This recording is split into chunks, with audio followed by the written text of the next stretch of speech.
Let's look at another good example of journalism that you can find on the internet by what appears at first glance to be a respectable news outlet, and may have in the past, in fact, been one. Today it's provided by the Christian Science Monitor. This story is classified under the heading of First Look on the Christian Science Monitor website. Probably should have been classified under recycled or garbage. The story title is, "Why has Jackson, Mississippi been labeled the fattest city in the United States?" The story is by Weston Williams, dated March 23rd. The Christian Science Monitor, Weston Williams, is recycling a story by Wallet Hub, a company apparently owned by people who sell preloaded debit cards, gift cards. So they're not journalists. So Christian Science Monitor is recycling something that's poor journalism anyway and giving us a little bit of extra commentary on it.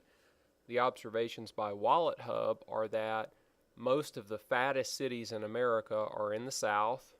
So the contribution of the Christian Science Monitor is to show that Wallet Hub doesn't give us any reasons for why these fattest cities are in the southern U.S. and particularly in the southeast.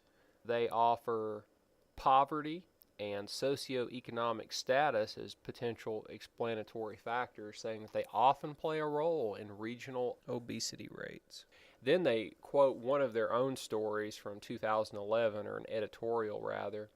Another potential explanation, Mr. Weston Williams says, for the high rates of obesity in the Southeast is the political makeup of the region, which leans in a more conservative direction. So I think Mr. Williams and the Christian Science Monitor are saying that conservatives are fat. Well, I can give you another explanation of why the Southeast is the fattest part of the country, and it has to do with the number of black people that live there. So the citation for this research says that it's a meta-analysis. That means that they're looking at the results of multiple studies instead of one in particular. And if you look at the obesity rates by race, you can see that whether it's men or women, blacks and Latinos are both more obese than whites.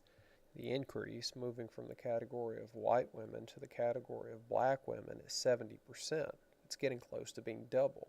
This map shows if a race is overrepresented in a particular county when compared to the national mean.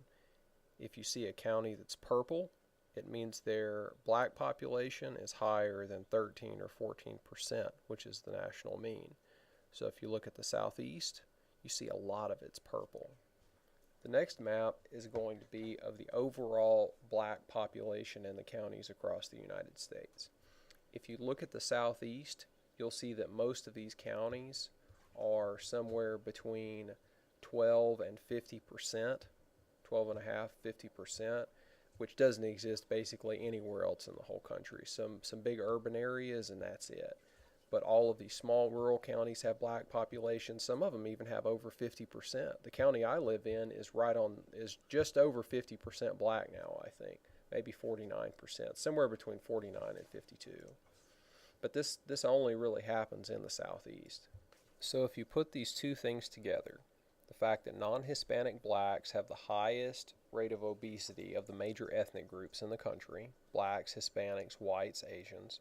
So if blacks have the highest age-adjusted rates of obesity amongst any of those groups, and the Southeast is the place in the United States that has the largest proportion of blacks of anywhere, it doesn't seem to be any major mystery as to why that's the most obese part of the country.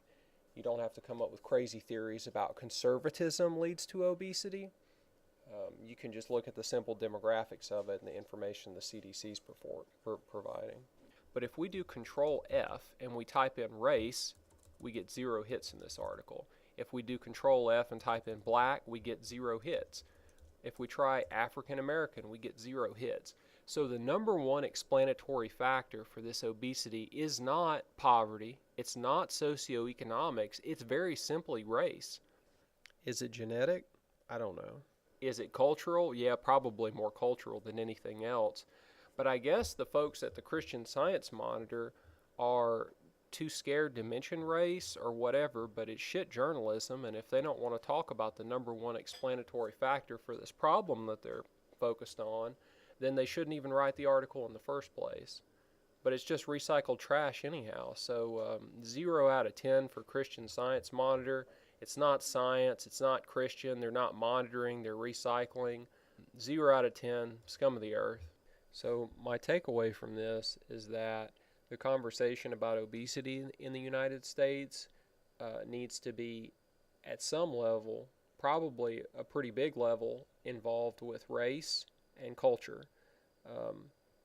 The Christian Science Monitor was unable to talk about either of those things in its article, and it was recycling garbage journalism from some other source anyway.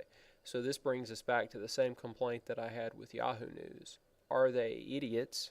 Are they morons and don't know how to do proper journalism? Or do they know how to do proper journalism and they're merely offering this garbage instead? So either they're stupid or they have no integrity. And I don't know the answer.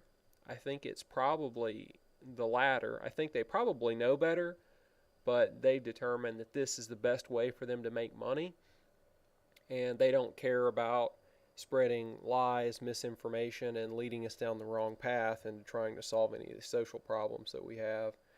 So the best thing to do would be to ignore them completely, exile them, don't feed their clickbait, and move on and find something better.